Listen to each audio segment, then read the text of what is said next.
Dak terima anaknya jadi korban pencabulan, LM, 33 tahun, warga Sukayu, Kabupaten Musi Banyuasin, siko emek rumah tangga datangi sentra pelayanan kepolisian terpadu SPKT Polrestabes Palembang bikin laporan polisi.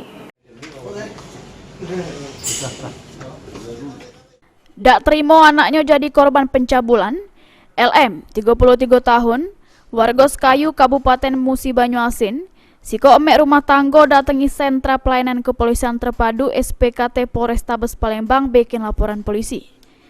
Menurut keterangan emek korban, kejadian bermula pas anaknya inisial ME nak pergi ke warung, terus dicegat oleh dua wong terlapor dengan guna ke sepeda motor dan dipaksa untuk ngikut mereka.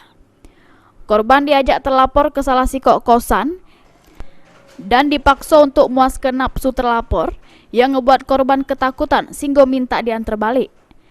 Namun bukannya diantar, korban malah dibawa ke kuburan Lubuk Kawah. Pas diburi musola, korban dicabuli para pelaku. Oh, itu tidak kenal sama sekali Pak dia. Nah, terus dipaksanya diajaknya ke motor. Aku tak galak kata anak aku kan. Nah, terus dipaksanya di motor dan aku di tengah, banyak tiga di tengah. Jadi cowok dua.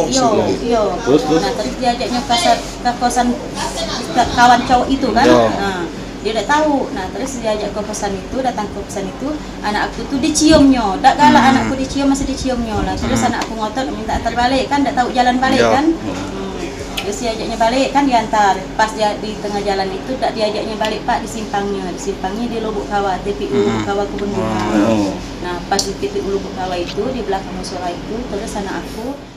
Laporan sudah diterima petugas SPKT.